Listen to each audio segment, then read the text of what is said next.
What's going on? It's Johnny King with another episode of the Becoming Kings podcast, and I couldn't be more excited to have our guest here with us today.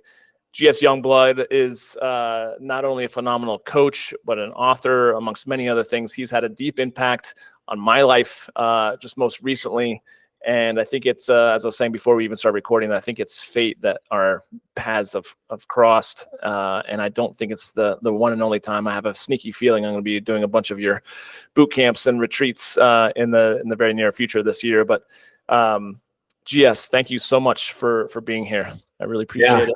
Yeah. My pleasure, Johnny. I'm excited to do this. Yes, it's so good. Your books have had such a deep impact on my life, like I said, and the Masculine Blueprint. It's been like, oh my God, yes. It's just, I love someone like you. Tony Robbins has that impact. Christine Hassler, my coach, has had that impact, where people have a unique skill of distilling down things that can be very complex in human nature down to something that's just like, it just resonates as truth to me. Yeah. So first and foremost, thank you for what you've written. I've read your book, The Masculine in Relationship, multiple times. I'm now almost done with the Art of Embodiment for men. But considering how all my work is really helping men like me to live a greater version of themselves in becoming kings of their own life, maybe you could explain a little bit more about what brought you into the work. And I mean, I could read your bio, which I appreciate you sending that to me, but I'd love to hear more from the horse's mouth of how you got into it, who you are. And for those that maybe have never heard who you are, a little bit more of your background. It'd be awesome. Yeah, sure. Yeah. It's, you always hear that phrase, you never learn from success, you learn from failure. And so I, of course, learned from my own failures. It all started with a divorce 14 years ago.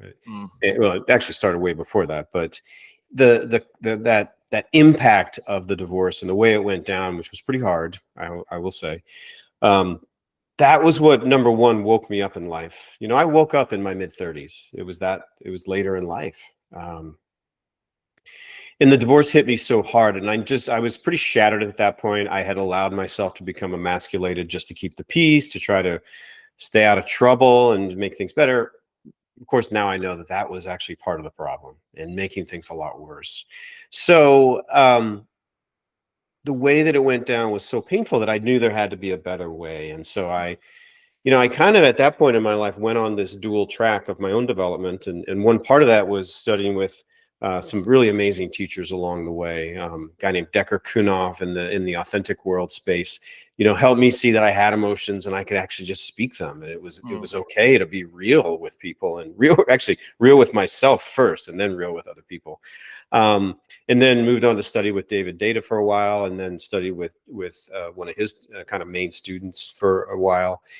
And so that was on this, learning track. And then there was a lot of things that were outside the sphere of men's work. Actually, that's probably where I acquired the most depth, was people like Thomas Hubel was somebody that I've studied with for a couple of years now, and really melding all that together. And then in parallel to that, I was in a relationship with a woman that I met 14 years ago, but we've more been in relationship for about 12. Powerful woman, very strong feminine from her mother, very strong masculine from her father. And that's a real life laboratory of like what creates more connection between us and what shuts it down. And so I've had this real life, and she's not afraid to reflect these things back to me. So between the learning and the doing and kind of the cross-pollination between the two, I started to take notes over the years of principles and patterns that I noticed. And 5 years later, that turned into the book. At some point I said, wow, I've got enough material here. And then that became the Masculine Blueprint, which is the framework for the book, which I'm sure we'll talk about. And then the book was born. And that was really culminates with where I, started on this journey to today. So powerful. I feel like, ironically enough, I went through my divorce 14 years ago, and my ex actually was like, hey, you should check out this book. And David Data, there it was. And so that's how we all got our start, was David in that book. In the yeah, really opened my eyes, along with Tony Robbins and various other things. And then I've had, then starting to read your book, Dr. Robert Glover, who's been on the podcast, which I so appreciate, and I've connected with him and read his book numerous times as well. It's like, that's so many of us men without true masculine expression, and we're an example, a healthy masculine, have been led astray, and to no fault of the feminine, or quite frankly, my mom, or all the amazing women, right? But there has been a huge lack of that masculine direction and guidance in my life, which is culminated in kind of what you're talking about in your experience too. It sounds like, at least, not to project that or put that into your words, but let's talk more about that masculine blueprint, because I'm like, yep, I'm missing that. Yep, I'm missing that. And yes, I'm missing that, so succinct and so perfect. Yeah. Let's go through it. And I love how you phrase that, because the blueprint is what I talk about. It's the framework I use to make things make sense, make them simple. And it's a diagnostic tool, even before it tells you what to do, but it's a diagnostic tool of what's going wrong in my relationship.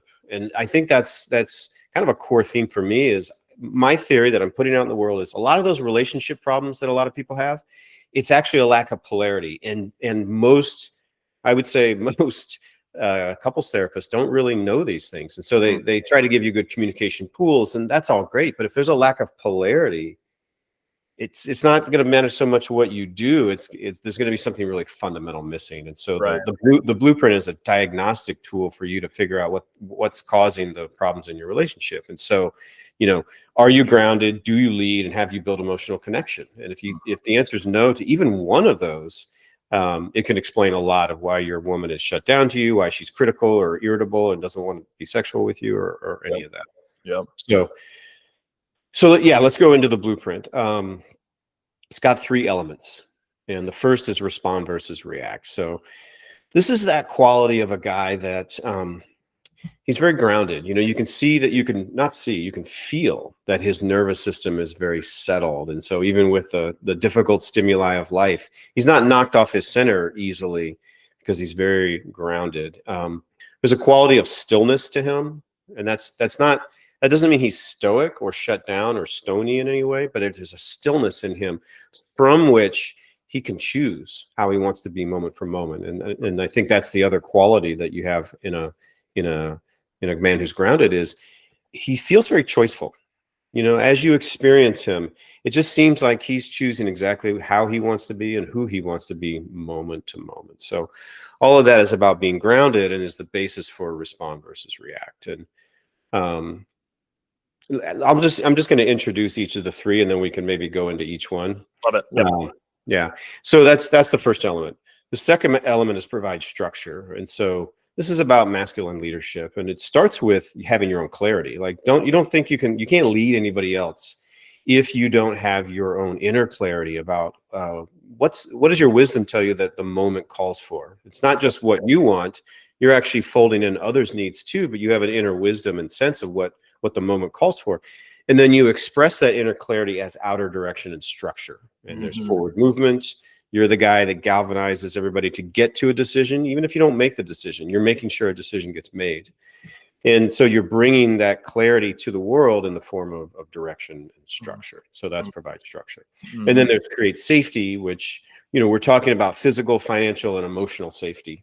And I'll probably talk more about physical and financial in the sequel when I write that. But for now, I talk a lot about emotional safety. And so if you can create emotional safety in your woman by validating what's real for her, the feelings that are inside of her that are real, if you can build emotional connection with her, and there's very specific ways that I teach guys how to do that, that creates an emotional bond between the two of you. It's like a bumper for life, because relationship's hard, and the more emotional connection you have, the more latitude and leeway you get for the little fuck ups along the way. So that's create safety. And so the 3 of those comprise the totality of the masculine blueprint.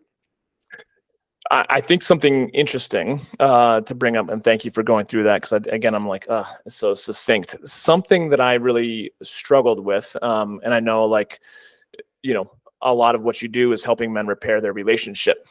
But you don't necessarily say your relationship with whom or what, right? But for me, excuse me, I was reading your book and I was working so hard on, okay, stay grounded, stay centered, respond versus react, create structure, provide safety. And yet in various relationships, I found myself just being easily triggered, and then I'm off center, right? And then I'm reacting, and I realized, honestly, just recently, I'd say 3 months ago, through a medicine journey, where I, for the first time, experienced safety for me.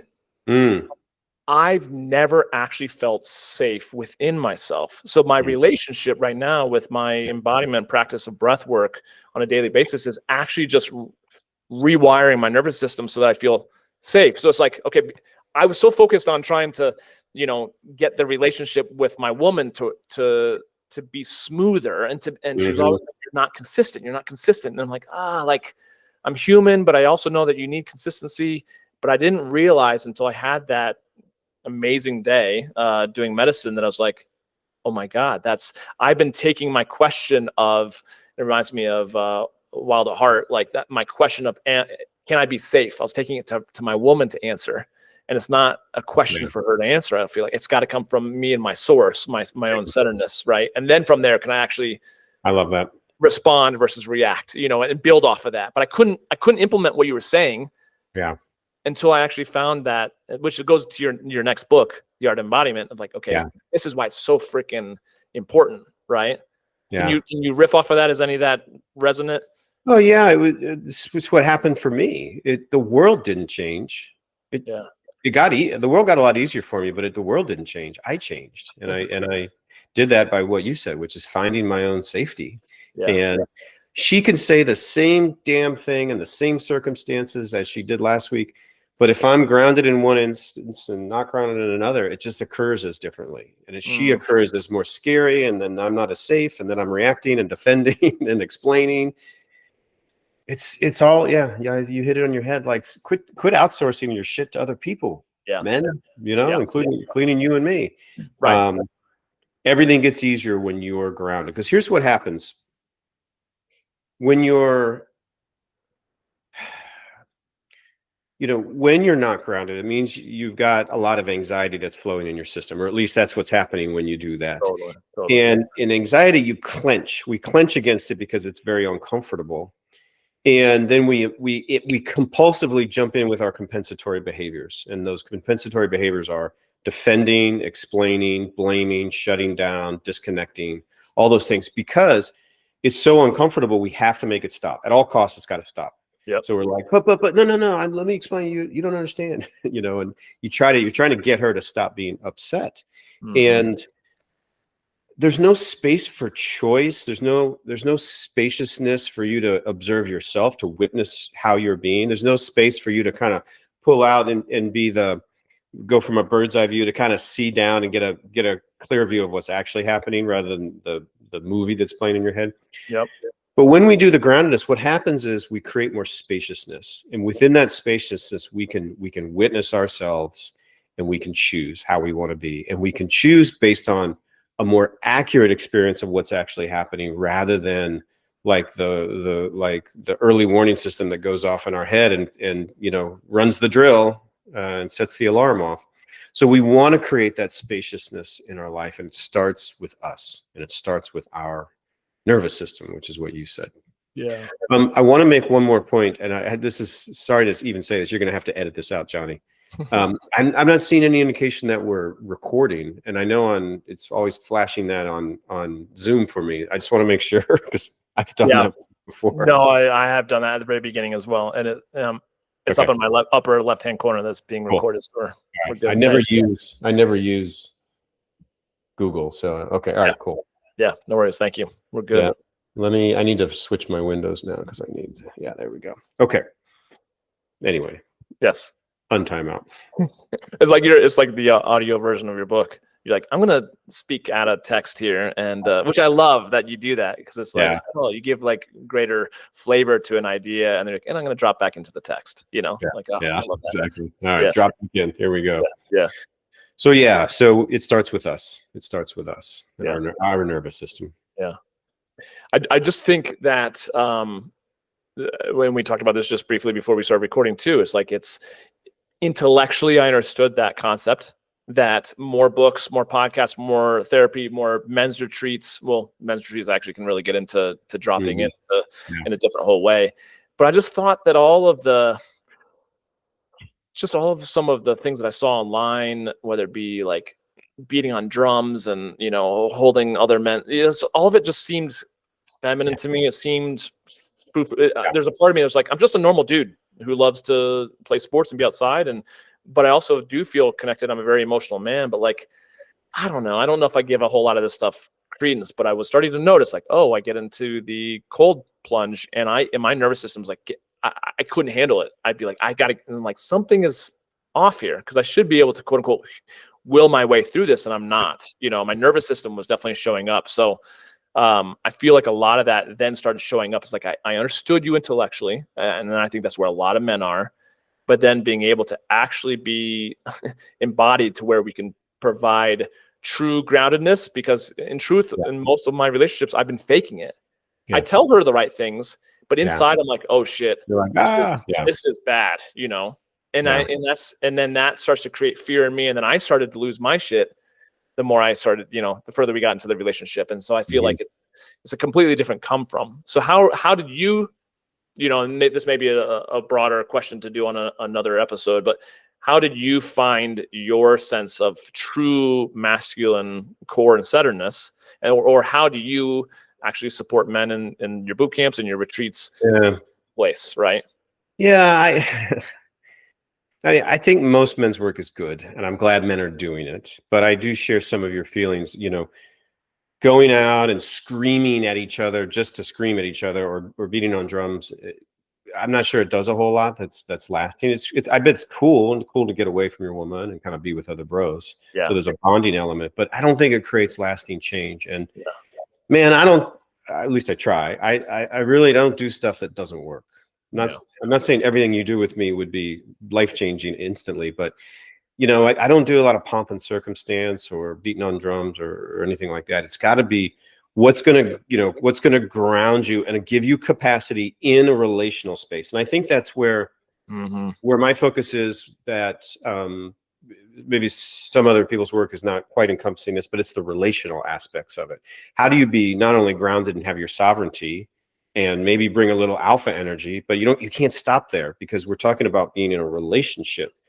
And I don't care how many days you spend out in the woods with your bros, if you haven't created that ability to stand in the fire and stay relational with her while you hold your center, it's not going to do any good, because the minute you go home, you're going to lose everything you think you gained over. So there's a relational context that I put around every single exercise that we do, whether it be exercises at a workshop or just even the embodiment exercises that I'm teaching guys to do every day. So there's got to be a relational element to everything, and that's what I'm trying to bring to the table with the work that I do. I love that. Yeah. I hate things that don't work. I hate things that, you know, I've been through a lot of workshops, and you know, some things are super profound, some things are nice and profound, and other things were kind of fun, but just didn't stick with me. And I definitely try to avoid stuff like that. Well, it's gotta be emotional. It's gotta resonate. It's gotta be heartfelt. I just feel like I'm always we're just working on a daily basis from the neck up. There was not a whole lot. And I get this feedback from a lot of women, even just people, not even romantically, just saying like, you're very open, you're very transparent, you're very authentic, and yet I don't actually feel you. You know, I feel like you're telling me a lot of intimate things. I don't feel like I have an intimate relationship with you. And I'm like, I don't know. And it would take me having to get so frustrated that I'm in tears, I'm broken down, for her to be like, I finally feel you. I'm like, but I hate feeling like I have to lose my shit for you to feel me. And that's why I felt like something needed to shift. And that's why I went to medicine, because it's the only way that I could force myself out of letting go of my conscious mind to drop into my heart.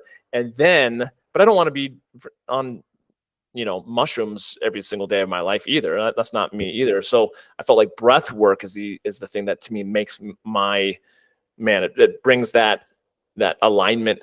Yeah. Without any type of repercussion or like, you know, a couple of days of recovery. I've just been able to really be able to connect and rewire my nervous system. And like you said, not all things work for all men, but for me, this has been pretty powerful. And so in your second book, the the Art of Embodiment, I feel like that has been such a game changer for me. You know, we have to get beyond the mind.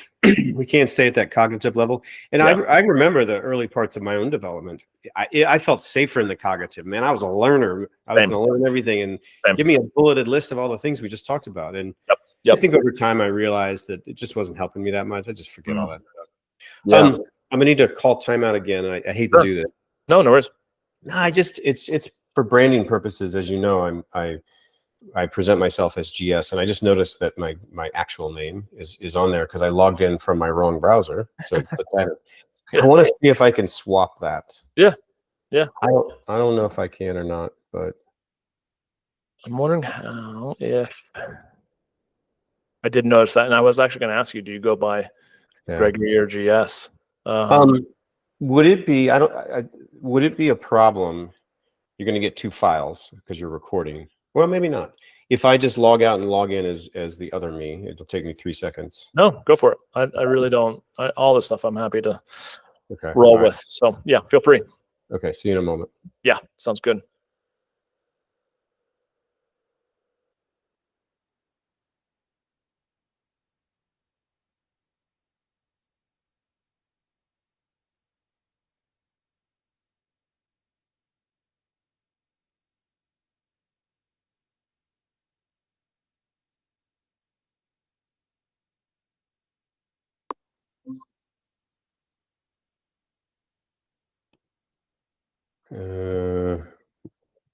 It's not happy about something. Yeah. Okay, there you go. All right, I don't know. Oh, it's actually interesting, a different aspect ratio. So I don't know what to do about that on the first part. What do you? I mean, it depends on. We can cut it short and start over. What do you want to do? I'm happy to do whatever. Do you do your own editing, or does somebody do it for you? I do my own editing just so it's within my control. But if it's easy in whatever tool you use, and you can zoom in and cut it out for the first part, and then just kind of go back to it here at this point in the interview, that would be great. You're cool with that? Yeah. I believe I can do that, so I'll figure it out for sure. Cool. Yeah. Thanks. Sorry for the trouble. That's my bad. No, you're good. And I've just been recording the whole time, so I can kind of spice this up and put it all together. So yeah. Okay. All right. So we've been talking about getting past the mind and doing things like medicine and embodiment work. So I think that's left off. Yep. And I feel like that is, again, getting to the point where we're actually grounded as men is where you've got to start to be able to respond versus react. And then from there, let's dive maybe a little bit more into providing structure, because I think that's so important, especially as nice guys. It's easy just to let things slide and not speak your mind and not put out boundaries and everything else for yourself and for those we're in contact with. Yeah, so let's talk about that. As we exit respond versus react, I'll just say this in parting to the guys. It's like, men, have a daily practice. Yeah. Have a daily practice. If there's one thing, I always say this, the number one thing you can do to build your masculine core is to have a daily practice. So please take that to heart and have the discipline to do it. And what that'll do is that leads you into being able to provide leadership. Once you're grounded, it's easier to provide leadership. And this is where we get into the kind of the nice guy syndrome. And you and I both know this. And of course, people like Robert Glover do, because he sort of kicked off this awareness of nice guyism. Yeah. And nice guys, they have their radar pointed out into the world. They're looking for danger. They're looking for, like, what's the safe path here so I don't really piss anybody off. And so their radar is really tuned to other, and they're kind of doing all the gyrations to stay out of trouble and kind of please other people, all the while pretending they don't have any needs themselves, while in fact they do, and they're just building up resentment. They're dicks underneath, even though they have that nice guy veneer. Yeah. And what we want to do doesn't mean we want to ignore other people and like, screw everybody else, I'm doing only what I want. But you want to take some of that radar and start to turn it inwards. What are your preferences? What is your wisdom? What are your needs? What are your boundaries? And then once you have a clarity around that, it's also, am I attuned to those who are important to me, whether it be my employees or my woman or my kids or my friends? Am I attuned to them to know kind of what are their needs too? Right? We don't want to be narcissistic dicks here. We want to feel other people. And Right. the degree that you can fold in other people's needs, when you bring your leadership to the table, everybody's like, yeah, okay, that'll work for me. You know, people are more apt to follow you if, number one, you have your own clarity because they want to follow clarity, but you also fold in their needs. And so that's a lot of what masculine leadership calls for, is inner clarity as well as attunement. And so I teach it, you know, a thing that I call clarity plus inclusion. You know, I bring my own clarity. Here's what I think we should do. You know, how is that for you, babe? So not only do you know her when you're folding it into the proposal, but you're also checking in with her. Would that work for you? You know, because we're not trying to be dictators here. We're trying to lead. 100%. So that's what we want. We want guys that bring this kind of leadership, and you can bring it into lots of domains of life. But what I do is I talk about three in particular, which is your logistical life. This is just day-to-day life, where you go for vacation, where you go for dinner, how you discipline the kids, you know, how you get a family house project done, what's the budget, all those, that's your logistical life. Men, how much are you leading in any of those subdomains? And so I do work with my guys on how to bring more leadership into different domains within your logistical life.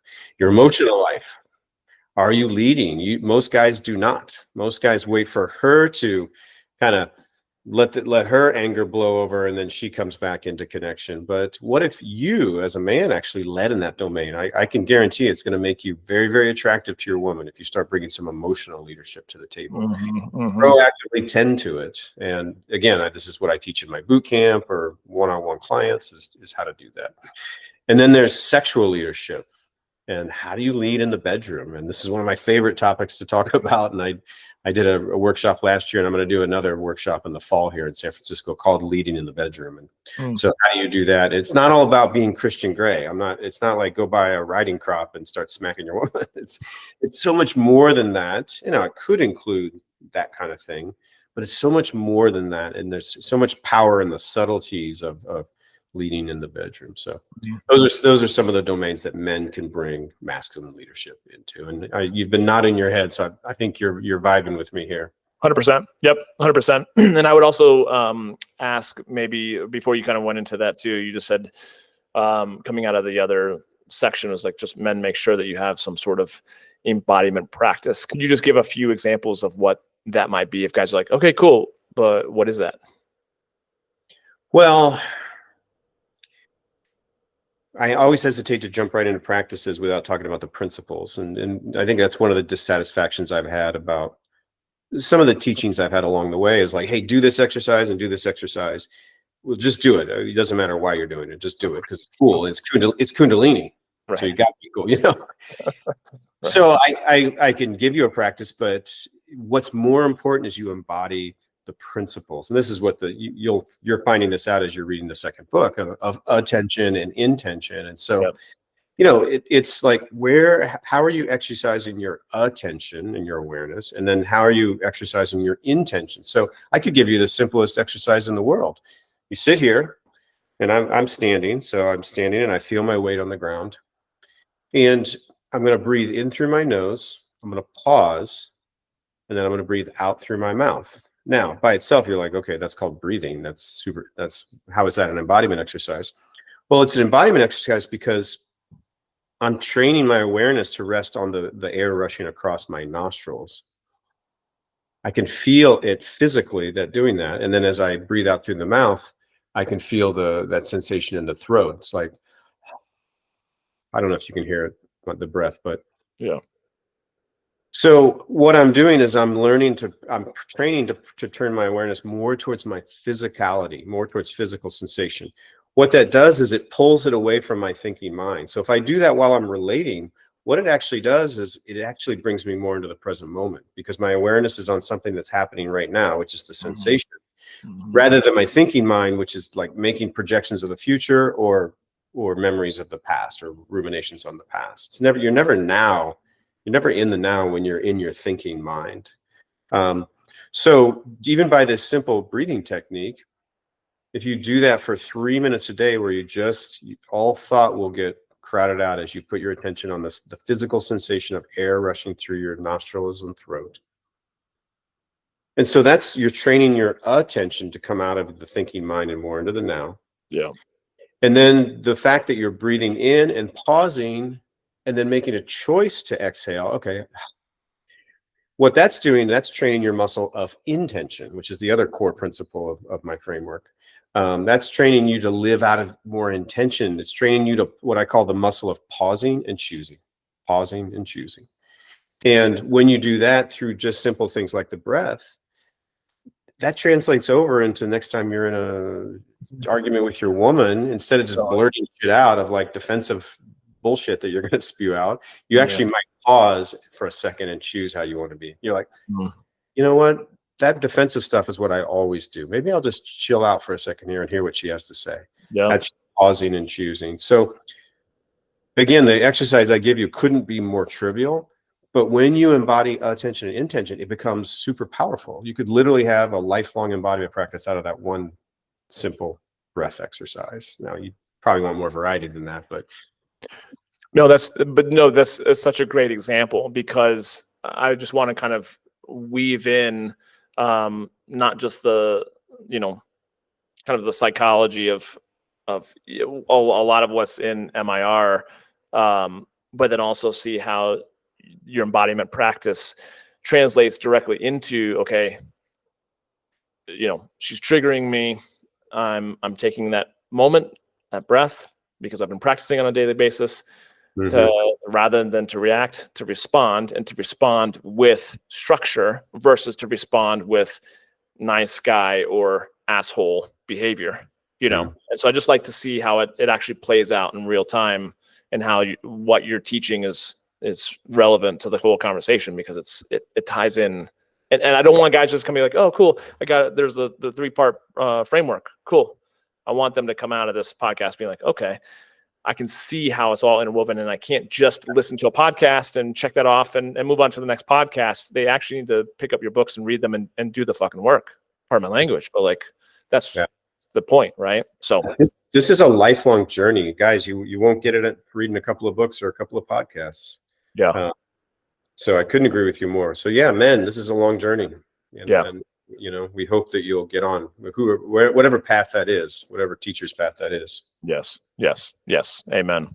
So then I don't know if we were done kind of with the whole kind of creating the structure, providing structure part. But obviously the whole safety is huge for me too. I think we touched it, we talked about the nature of what leadership really is, and what directional energy, sort of how it's sourced, and then where you apply it in the logistical domain, the emotional domain, and the sexual domain. Yeah. I think when I think back to being married and in my late 20s, it showed up a lot for me. It was just like, she'd ask me and I'm like, well, I don't know, wherever you want to go to dinner, or, like in the bedroom, like whatever. There's just it just was always just sitting back and whatever makes you happy, because I really realized I couldn't win. So why even try? I was already shutting down, and so it just was starting to recognize those little moments of like, okay, I'm not going to just choose where I want to go. I'm going to choose where I believe, we could have a great time together, and just plan the whole date night. Just like, hey, babe, wear this and be ready to go at 6:30, and we'll rock and roll. And it's amazing how that has shifted, just my ability to feel, centered and confident in my ability to lead. That's just a small little example of leading, but shifting, but that does create safety, doesn't it? It does, because they know that there's something there that can press against you, and there's some substance there. And even if it starts with you having opinions about where you'll go to dinner, she knows that solidity, that clarity, that inner guidance or inner clarity that you have is going to extend into more important things. That really does need your strong guidance. And so it is very trust building. Right. Which segues into the third section of your creating safety. Let's talk about emotional safety. And the feminine nervous system, and notice I say feminine, not woman's, because they're, every woman's a mix of feminine and masculine. Generally, they have more of the feminine than the masculine, but their purely feminine part feels way more deeply than we do. And because they feel things so deeply, it's that much harder to contain. And so they get messy in their expression, and they're not always connected to the facts. And they can be a little mean and cutting and confusing, and they'll bring up things from 10 years ago, and you're gonna do all that. That purely feminine part of them is a little bit unbridled when it comes to that. And look, she doesn't want to be that way. She'd love to be all rational about stuff, but it's not in the biology, at least of, again, the purely feminine part of her. So she doesn't want to be that way, but she is. And she wants to know that she can show you her messy side, even when the blame's coming at you, because it often will be. That's how she copes. She can kind of bleed off some of the energy that she can't handle by enrolling you in the drama and blaming you for part of it. Mm-hmm. But she knows what she's doing. She doesn't always want to be that way. So knowing that she can show that part of you, and you are right there, and you're not going anywhere as her man. Now, that doesn't mean you put up with chronic bullshit or chronic abuse. That's not what we're talking about here. We're talking in the moment. Can she be a little messy and cutting, and you're strong enough to stand strong and be like, baby, I'm with you. I'm here. Whatever that actually sounds like, but it's like, I'm right here, baby. I can take this part of you too, and I'm going to help you rock and ground you. And again, that's a paraphrase. You're not saying that per se, right? Come out clearly, but that's what you're saying. That's what she needs. She wants you as her rock. She doesn't want you to get all bitchy and reactive to her bad behavior. She wants you to be a rock. So that's one part of this that creates safety. Mm-hmm. Is when she acts very emotional like that, and maybe what you'd even call crazy, there's usually at least a kernel of truth in there. So when you're just like, look, I can't deal with you, and you're full of shit, and you don't make any sense, it's not connected to the facts. Basically, you're telling her two things. One is you're wrong to feel the way you feel. You should stop feeling that way, which is, you never want to. That's kind of like telling a bull that he probably shouldn't run at you in your red cape. Like, it's not going to work to tell them they shouldn't do that. Right. So that's one of the worst things you can do to the feminine, is tell them they shouldn't feel the way they feel. Right. And two, you're also telling her, like, look, when you have complaints and pain, I'm not the person to come tell it to. Like, buzz off. So then she's like, shit, I can't even get my man to hear my pain. And so that's not a relationship that I want to be in. I don't feel safe here. Mm-hmm. So that's where that's one of the ways that a lack of safety comes up. And then they start to close to you. They start to close their heart. And then subsequently, they start to close their body to you. Mm-hmm. That's when relationships go sideways, is when they feel emotionally unsafe. And then I'll just say the adjunct to that is when they feel a lack of emotional connection, which is more of a long-term thing than just feeling safe or not safe in the moment. If they don't feel like there's a long-term connection that's been fostered and a depth to it, they start to get less interested. They start to get a whole lot less interested at that point. And you get very little leeway on when things go wrong, and you say the wrong thing, and there's no leeway because the emotional connection is not there to cushion you. And so that's what we're talking about here. And damn it, guys, don't go into this like, oh, that emotional stuff, that's BS and that's for wussies. Like, if you want to have a good relationship that lasts and is fun and juicy, and she treats you like a king, then you need to manage this piece of this, the emotional connection and the emotional safety. If you want to be fighting all the time and have 6-month relationships, then yeah, sure, blow it off. That's what will happen. Yeah, and I definitely experienced that on the receiving end and on the giving end, where I have lost that connection because I don't feel safe in the relationship either. And that has more to do with maybe the lack of work that I've done, just taking ownership of my own behavior. But I think, there's so much of your book that I've underlined, but it just, you say it right here, like, different bullet points. She wants you to have your own opinions. She wants to feel connected to you. She wants to feel you present with her in the moment. She wants you to rock her in bed. She wants you to speak your truth and not be afraid to take a stand. All the things that I'm like, yeah, the nice guy doesn't do that. No. It doesn't, and it's like, it's that's why it's like, okay, all this resonates so well. and then how do we actually put it into practice, which is, I'm just so grateful that you have your second book. It's like, okay, if you agree with me and this is all showing up in your life, now what do you do with it? You know? And I couldn't create safety if I didn't feel safe myself. And I do feel like one thing that we don't talk about a lot is that most of the men that I talk to and work with, they don't feel safe with other men either. They don't feel safe with women. They don't feel safe with themselves. It's like, you can't create a whole lot of safety, like I've said earlier in the podcast, if you don't feel that you've got your own safety handled, you know. So you've got to lead yourself, right? Yeah, it's so true. It's so true. Like I said earlier, you know, the world doesn't need to change. You need to change. Yeah. And it's by doing exactly what you just said, which is you got to find your own safety within yourself. And then you realize, like, I was jokingly telling this to a client the other day. I gave him the phrase, "Oh, fuck." You know, it's like when you goof up in life, or you say something stupid, or you mess up and drop the ball with your woman, you know, and she's all pissed. You're just like, "Oh, fuck, man. Yeah, I messed up." It's just like, okay, I messed up, and I'm still a good person generally. You're not saying that as an excuse. That's an internal dialogue. Yeah. You know, oh, fuck, I messed up. Yeah. And then you just you know, you own the ways that you messed up and move on. Yeah. And everything doesn't have to be a drama. Right. Which I think is also why, I mean, you talk a lot about different things that you do. You don't do, well, you said tango. It's not jujitsu, is it? Mixed martial arts, maybe. Krav Maga.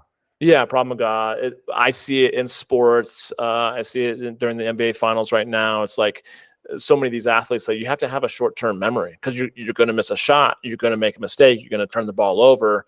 No different than in actual reality of our life with our significant other, where you're just like, oh, I fumbled. You know, like you just can't ruminate over it. You got to get back on the field and just keep heading down, right? Yeah, and that's what we've been talking about. It's like the thinking mind is the one that ruminates on the ways that we messed up. Yeah, and that's one of the ways that embodiment helps you, because it brings you into the now rather than the thinking mind that's just trying to trap you in the past and worry. Right. Yeah. And finding your self-worth and your authentic sense of identity within yourself, and not attached to whether you're making your woman happy or not outside of you. Yeah, you just kind of threw that in there, but that's a big one. That's a real big one. I think that was actually one of the reasons why my divorce was so painful, because I no longer had my own identity. I think I sourced a lot of my identity through her way back then. And I discovered that when we ended 14 years ago or 15 years ago at this point. So yeah, and then I was shattered because there was no me. Yeah, I was fragile, and so that's one of the biggest things that's probably different for me now is, you know, I just know who I am. Yeah, and then I didn't back then. Yeah, and I think it's it doesn't come just with age, you know, but it does feel like, okay, me being into my 40s now, well, in my 40s, is like, okay, because I've been doing the work since the pain of that divorce is like, I'm not, certainly, I don't know if I'll ever quote unquote arrive. I don't think that's the point, and nor would I want to, but it's like, okay, it's all starting to come together and coalesce, you know. It's like the work starting to feel more comfortable with who I am, what I want, what I will tolerate, what I won't, you know. And I think that's a big part of the journey for all of us men. If you just keep seeing the same patterns, you know, like what are we doing while we're expecting different results? We've got to be able to do the work. And for me, it was always kind of having some sort of meaning or some type of story about why something didn't work out.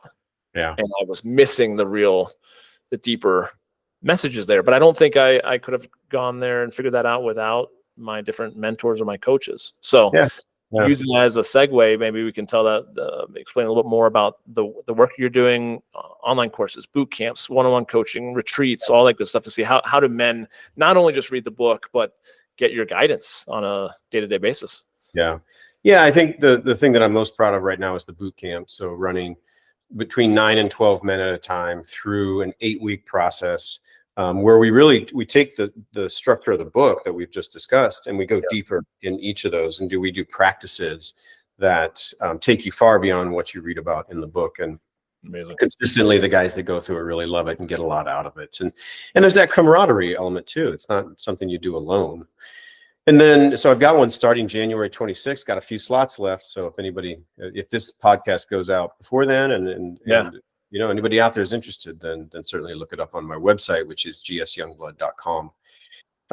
Beyond that, one-on-one coaching for men that really need some personal attention. And I have lots of permutations of different ways to work with me. I have group coaching. And so it's a program I call collective coaching, where you get my online course, which I'm very proud of. I think it's a great course. Yeah. And you get 6 months of group coaching. So you can take the course, but then you really can work with me for 6 months. And so that's one that I really like.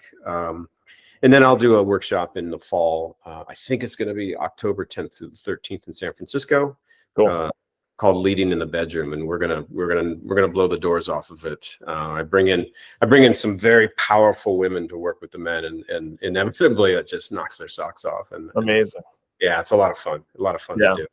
So those are the ways to work with me. But check out the website, check out Instagram, GS Youngblood MIR, or YouTube, and you can just get a taste of the work. Beautiful. Beyond what we've done here today. Beautiful. You said the next boot camp was January 26th. Did you mean July 26th? I meant June 26th, actually. June 26th. There you go. Yeah. Okay, cool. Yeah. Well, it'll be out before then for sure. Cool. That's amazing. Well, I'm looking forward to getting involved as well. So thank you first and foremost for just taking time, for connecting. Thank you again. It's a privilege, obviously, to be able to tell you, quote unquote, face to face, how much you've impacted my life already in the short amount of time that I've been in your work. And my buddy Traver, multiple times, is why I picked it up. He's like, guys, one of the many books that are like, you got a classic already, is you got to check out Masculine Relationship. And so grateful I did. And I just want to say thank you again for not only taking the time today, but just the work that you have done and continue to do, because you've changed my life and I know so many other guys. So thank you. Yeah. Well, hopefully we'll see you at a workshop or a boot camp. That'd be great. Yeah, definitely will. Well, I appreciate it so much. Like you suggested, have guys check out your website, follow you on Instagram. I'll put all this stuff in the descriptions of the podcast and the video and everything else. So we'll have links there. But GS, thank you yet again. Appreciate your time so much. I'm looking forward to having you back on so we can go even deeper into more of the blueprint and the embodiment practice. So thank you so much. Yeah, my pleasure, Johnny.